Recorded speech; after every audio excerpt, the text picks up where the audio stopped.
Hello everyone, बहुत बहुत स्वागत है आप सभी का हमारे यूट्यूब चैनल में। तो आज की इस वीडियो में हम बात करने जा रहे हैं 11th क्लास का हिस्ट्री का, जो आपका चैप्टर नंबर 1 है, जिसका नाम है लेखन कला और शहरी जीवन। तो आज हम इस चैप्टर को पढ़ने वाले हैं। ठीक है, बेसिकली मैं आपको बता दूं हम इस चैप्टर में क्या पढ़ेंगे। हम इस चैप्टर में एक सभ्यता के बारे में पढ़ेंगे, जिस सभ्यता का नाम मेसोपोटामिया की सभ्यता है। हम इस चैप्टर में मेसोपोटामिया के बारे में बहुत सारी बातें जानेंगे। जैसे हम देखेंगे मेसोपोटामिया में लेखन का विकास किस तरीके से हुआ। मेसोपोटामिया जो है वो दुनिया की सबसे पुरानी सभ्यता है। जैसे हम इंडिया में हड़प्पा सभ्यता के बारे में पढ़ते हैं, वैसे ही हम वर्ल्ड में जो सबसे पुरानी सभ्यता है उसके बारे में पढ़ते हैं, जो है मेसोपोटामिया की सभ्यता। जो मेसोपोटामिया की सभ्यता है दुनिया की सबसे प्राचीन सभ्यता थी। ठीक है, यहीं पे सबसे पहले जो लेखन कला है, यानी लिखते कैसे, यहीं पे स्टार्ट होता है, और शहरी जीवन भी यहीं पे स्टार्ट हुआ था। और हम देखेंगे मेसोपोटामिया की भौगोलिक स्थिति किस तरीके से थी। हम इस चैप्टर में जो मोटा मोटा पढ़ेंगे, सारी बातें मेसोपोटामिया के बारे में पढ़ेंगे। तो चलिए बिना देर करे हम इस वीडियो को स्टार्ट करते हैं। तो हम सबसे पहला जो अपना टॉपिक देखने जा रहे हैं वो मेसोपोटामिया से ही देखेंगे। ठीक है, मेसोपोटामिया का अर्थ होता क्या है, ठीक है, वही हम देखेंगे। सबसे पहले मेसोपोटामिया नाम है तो इसका कुछ मतलब भी होगा। ठीक है, तो वही देखिए। ये शब्द यूनानी भाषा के दो शब्द, एक यूनानी भाषा था जिसे ग्रीक लैंग्वेज भी कहते हैं। ठीक है, यूनान का ग्रीक भी कहते हैं। तो ग्रीक भाषा यूनानी भाषा का दो शब्द था। कौन सा दो शब्द था? मेसोस। मेसोस का मतलब क्या होता है? मध्य। और पोटेमोस, पेटोमोस का मतलब क्या होता है? नदी। ठीक है, यानी फ्रेंच भाषा या यूनानी भाषा के दो शब्द, मेसोस इसका मतलब होता है मध्य, और पोटेमस इसका अर्थ होता है नदी, से मिलकर बना हुआ। जो मेसोपोटामिया है ना, वो दजला व फरात नदियों के बीच की उपजाऊ धरती की ओर इंगित करता है। ठीक है, आप अगर ध्यान देंगे तो आप जितनी भी सब प्राचीन सभ्यताओं के बारे में पढ़ेंगे वो सब नदियों के किनारे बसी हुई थी। उसी तरीके से जो मेसोपोटामिया की सभ्यता है ना, वो नदियों के किनारे बसी हुई थी, यानी नदियों के आसपास फली फूली थी। ठीक है, उसका डेवलप हुआ था। ठीक है, तो मेसोपोटामिया नदी के किनारे बसी हुई थी। कौन सी नदी के आसपास फैली थी? ठीक है, तो दजला और फरात। ये दजला फरात है, ये सीरिया और जो इराक है वहाँ पर बहती है। ठीक है, दजला फरात को टाइग्रिस और यूफ्रेटिस के नाम से भी जानते हैं। तो कई बार एग्जाम में सवाल पूछ लेता है कि मेसोपोटामिया की सभ्यता किन दो नदियों के बीच में फली फूली थी।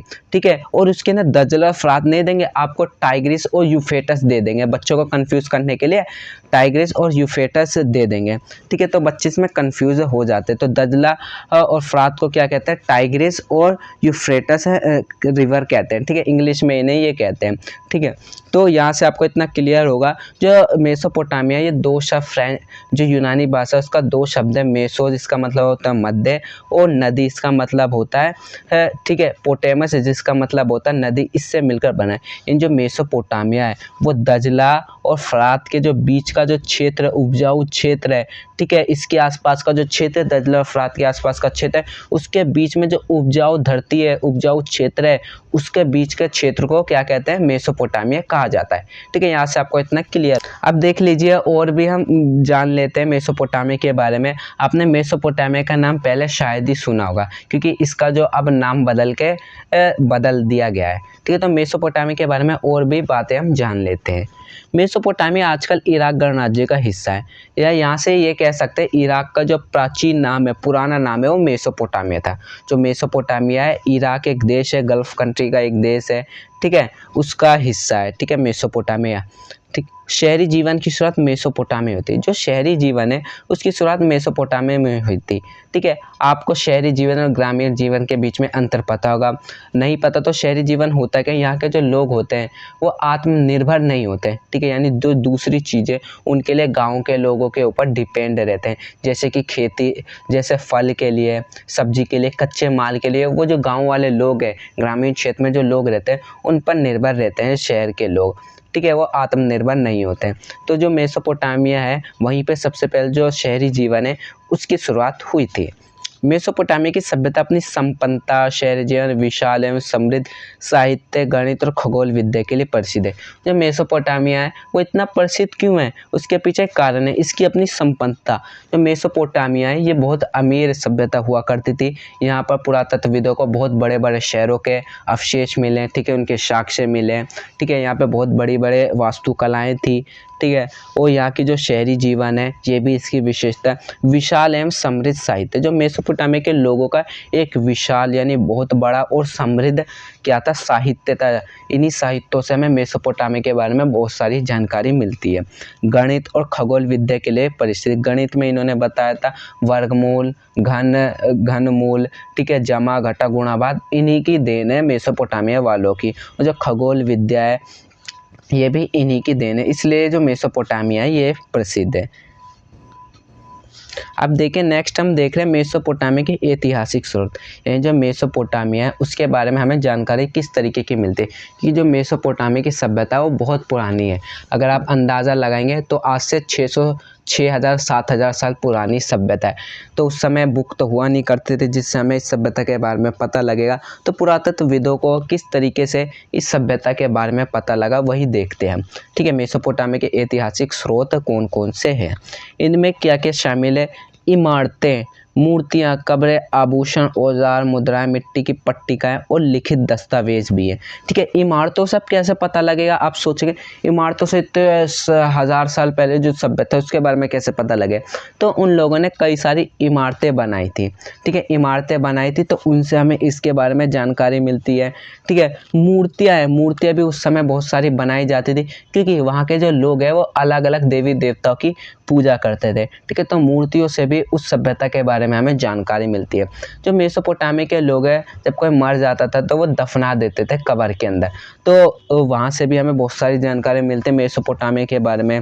जो आभूषण है, जो आभूषण पहनते थे और जो इनके द्वारा उपयोग किए गए औजार है उनसे भी हमें जानकारी मिलती है।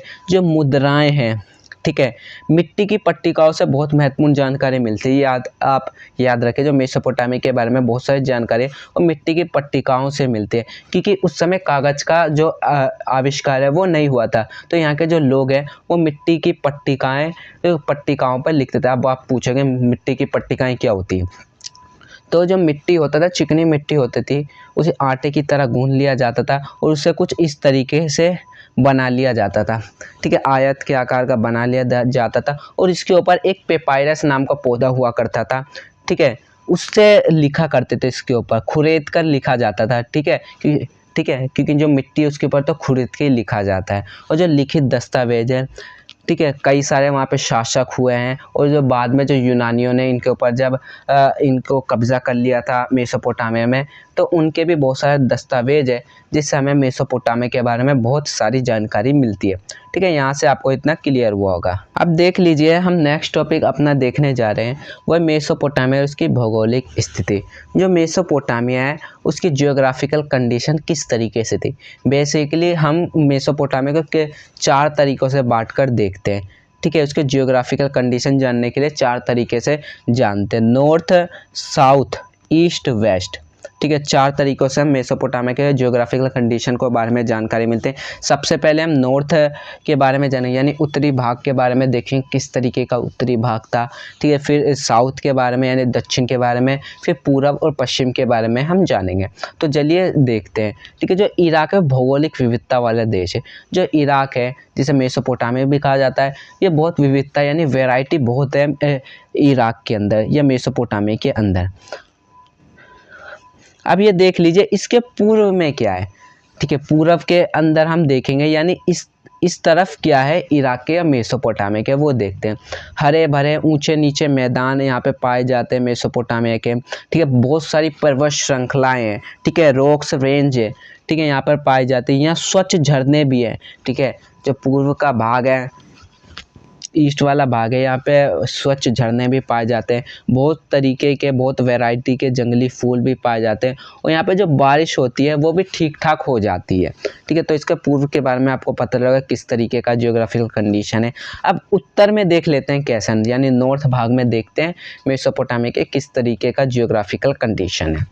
तो देखिए उत्तर का जो भाग है ना वो ऊंची भूमि है, यानी ऊंचा क्षेत्र है, ऊंची भूमि है वहाँ पर, और स्टेपी घास के मैदान है। अब आप पूछोगे स्टेपी क्या होता है, हमने घास तो सुना है लेकिन स्टेपी क्या होते हैं।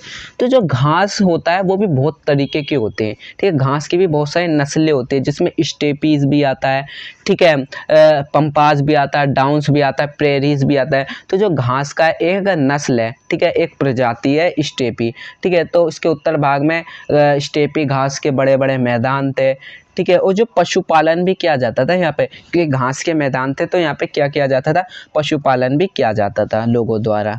और दजला की सहायक नदियाँ ईरान के पहाड़ी प्रदेशों में जाने के लिए परिवहन का अच्छा साधन हुआ करते थे, ठीक है, क्योंकि इराक ईरान ये एक दूसरे से लगे हुए देश हैं, ठीक है। तो ईरान के ऊपर से, ईरान के पहाड़ों से बहुत सारी नदियाँ आती थी, छोटी छोटी नदियाँ आती थी, वो परिवहन का भी अच्छा काम करती थी। अब देख लीजिए दक्षिण में क्या है, जो मेसोपोटामिया जो इराक है उसके दक्षिणी भाग में क्या है, रेगिस्तानी है। दक्षिणी भाग है ना वो रेगिस्तानी है। इसी स्थान पर सबसे पहले नगर एवं लेखन प्रणाली देखी गई। जो दक्षिणी भाग है वो रेगिस्तान है, ठीक है, रेगिस्तानी है, शुष्क है, सूखा हुआ इलाका है। लेकिन सबसे पहले जो नगर है, सबसे पहले जो नगर है, नगर का डेवलपमेंट, जो लेखन प्रणाली है, लिखने के अवशेष है, वो यहीं पर देखे गए थे। क्यों देखे गए थे? जब यहाँ पे सूखा इलाका था तो यहीं पे सबसे पहले सभ्यता क्यों विकसित हुई थी। जो मेसोपोटामिया है उसमें दक्षिणी भाग है मेसोपोटामिया का, वहीं पर सबसे पहले सभ्यता देखी गई थी, ठीक है। तो ऐसा क्यों हुआ था? क्योंकि जो दक्षिणी भाग था मेसोपोटामिया का वो बहुत ज़्यादा उपजाऊ था, सूखा तो था लेकिन बहुत ज़्यादा उपजाऊ था। अब आप बोलोगे तो यहाँ पे खेती किस तरीके से होती थी? तो दजला फ्रात नदी थी, यूफ्रेटस और टाइग्रिस जो नदी थी वो यहाँ पर आके कई धाराओं में ऐसे कुछ तरीके से बढ़ जाती, तो बहुत सारी ऊपर से उपजाऊ मिट्टी लेके आ जाती थी। तो यहाँ का जो मिट्टी होती थी बहुत उपजाऊ हो जाता था, ठीक है, बहुत उपजाऊ मिट्टी थी यहाँ की। और जो यहाँ पे जब कृषि होती थी, कृषि का उत्पादन भी यहाँ पे बहुत अच्छा होता था, बहुत ज़्यादा होता था, इसलिए यहाँ पर सबसे पहले लोग बसे थे। दजला फ्रात नदी यहाँ उपजाऊ मिट्टी लाकर जमा कर देती थी, जैसे मैंने आपको अभी बताया। और बाद में रेगिस्तान में जब ये फरात जो नदी है ये जब रेगिस्तान में प्रवेश करती थी, आती थी, तो कई धाराओं में बढ़ जाती थी। जैसे मैंने आपको बताया ये फरात नदी आई, ठीक है, ये रेगिस्तान है, रेगिस्तान में आने के कई धाराओं में कुछ इस तरीके से बढ़ जाती थी, ठीक है। ये धाराएं सिंचाई का काम करते हैं। अब सिंचाई क्या होता है आपने पहले सुना होगा, लेकिन आप में से बहुत कम बच्चों को पता होगा कि सिंचाई क्या होती है। सिंचाई का मतलब होता है खेतों में पानी पहुंचाना, ठीक है, खेतों में पानी पहुंचाने को सिंचाई कहते हैं। तो यही जो धाराएं थे ये सिंचाई का भी काम करती थी। जब मेसोपोटामिया के लोग थे वो क्या क्या बोते थे, किस किस चीज़ों की खेती करते थे? तो गेहूँ की खेती क्या करते थे, जो मटर मसूर की भी खेती करते थे। यानी इतने सारे जो अनाज हैं, ठीक है, क्रॉप्स है, इन सब की मेसोपोटामिया के लोग खेती करते थे। तो यहाँ से आपको क्लियर हुआ होगा मेसोपोटामिया का जियोग्राफिकल कंडीशन किस तरीके की थी। अब देख लीजिए, हम नेक्स्ट टॉपिक अपना देखने जा रहे हैं वो मेसोपोटामिया में शहरीकरण। जो मेसोपोटामिया है उसमें शहर किस तरीके से विकसित हुए वो देखते हैं। नगरों में लोग बड़ी संख्या में नहीं रहते थे। नगरों में क्या थे, लोग बड़ी संख्या में नहीं रहते थे। अगर आप अभी भी इंडिया में देखें तो इंडिया की ज़्यादातर जो आबादी है, जनसंख्या, पॉपुलेशन है, वो कहाँ रहती है, वो गांव में रहती है। इसलिए जो वहाँ के भी जो लोग थे वो नगरों में बड़ी संख्या में रहना पसंद नहीं करते थे, वो अपने गाँव बस्तियों में ही रहते थे। जब किसी स्थान पर खेती के अलावा अन्य आर्थिक गतिविधियां होने लग जाती तब कस्बों का निर्माण होता है, जनसंख्या घनत्व तो बढ़ने लगता है, ठीक है, और तो वो शहर बन जाता है। अब यहाँ पे ये कहा गया है जब किसी स्थान पर खेती के अलावा, ठीक है, खेती के अलावा अन्य जो आर्थिक गतिविधियां यानी सेकेंडरी सेक्टर यानी द्वितीय क्रियाएं, तृतीय क्रियाएं, चतुर्थ क्रियाएं, पंचम क्रियाएं जब होने लग जाती हैं तब क्या होता है, कस्बों का निर्माण होता है। कस्बा क्या होता है, गांव से बड़ा होता है कस्बा, ठीक है, एरिया में भी और जनसंख्या में भी, ठीक है। और लोगों का जो जनसंख्या घनत्व है, यानी जनसंख्या घनत्व क्या होता है, यानी एक स्थान पर लोगों की जनसंख्या बढ़ने लग जाती है तो उसके बाद क्या होता है, जो शहर होता है उसका निर्माण हो जाता है। यहाँ व्यापार, उत्पादन, सेवाएं महत्वपूर्ण होते हैं। जो शहर होता है वहाँ पर क्या होता है, व्यापार होता है, उत्पादन होता है और जो सेवाएं होती है ये महत्वपूर्ण हो जाते हैं। लेकिन गांव होता है, ग्रामीण क्षेत्र होता है, वहाँ पे सिर्फ खेती होती है। ज़्यादातर क्या होते हैं, प्राथमिक क्रियाएं करते हैं लोग, यानी जो खेती है वही करते हैं। लेकिन जो शहर होता है वहाँ पे लोग व्यापार भी करते हैं, उत्पादन भी करते हैं और सेवाएं भी देते हैं, ठीक है। यानी ये थर्ड सेक्टर में जुड़े हुए रहते हैं और सेकंड सेक्टर में जो शहर के लोग होते हैं वो जुड़े रहते हैं। अब देख लीजिए, हम नेक्स्ट टॉपिक अपना देखने जा रहे हैं शहरों में माल की आवाजाही। जो मेसोपोटामिया के शहर है वहाँ पर माल की आवाजाही किस तरीके से हुआ करती थी वो देख लेते हैं। मेसोपोटामिया में खनिज संसाधनों का अभाव था। जो मेसोपोटामिया, यहाँ पर जो खनिज संसाधन क्या होता है वो आप पूछेंगे तो जो भी ज़मीन से निकलता है ना धातु, जो खनिज संसाधन होते हैं वो भी 2-3 तरीक़ों में बटे रहते हैं, धात्विक और अधात्विक खनिज। ठीक है, मनुष्य के लिए इम्पोर्टेंट होता है, जैसे कोयला हो गया, पेट्रोलियम हो गया, ठीक है, सोना चांदी, ये सब खनिज ही होता है। यहाँ पर इस सब चीज़ों की कमी थी। ठीक है, मेसोपोटामिया में जो खनिज था इसकी कमी थी। दक्षिण के अधिकांश भागों में औजार, मोहरे, आभूषण बनाने के लिए पत्थर की भी कमी थी। अब आप बोलेंगे पत्थर से बनते थे, जी हाँ, पत्थर भी कई तरीके के होते हैं, कार्नेलियन होता है, जेस्पर होता है, ठीक है, क्वार्ट्ज होता है, ये सब कीमती पत्थर माने जाते थे। तो इन पत्थरों से औजार बनाए जाते थे, मोहरे बनाए जाते थे और आभूषण भी बनाए जाते थे।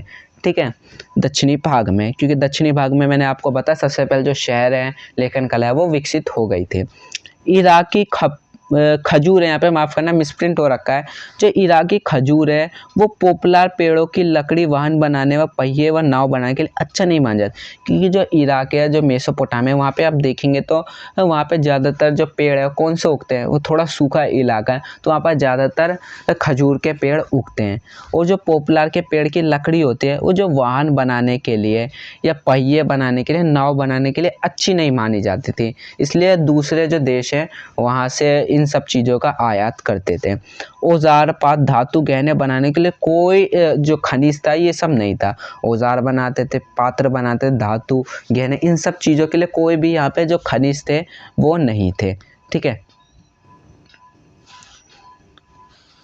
इसलिए यहाँ के लोग लकड़ी, धातु, सोना, चांदी, पत्थर तुर्की, ईरान व खाड़ी के देशों से मंगवाते थे। इसके लिए वे अपना कपड़ा, भेड़ के बाल, मांस तथा कृषि उत्पादन निर्यात करते थे। तो मेसोपोटामिया में मैंने आपको बताया खनिज संसाधनों का अभाव था, यानी कमी थी, इसके लिए दूसरे देशों से मंगाते थे। क्या क्या मंगाते थे, जैसे लकड़ी की यहाँ पे कमी थी तो लकड़ी भी मंगाते थे, सोना, ठीक है, ये भी मंगाते थे, चांदी, पत्थर, जो कीमती पत्थर होते थे ये भी मंगाते थे। किन देशों से मंगाते थे, तो तुर्की, ठीक है, इसका पड़ोसी देश है, ठीक है, आसपास ही पड़ता है इराक के, मेसोपोटामिया का है। ईरान तो सटा हुआ है, ठीक है, एकदम लगा हुआ है ईरान इराक से।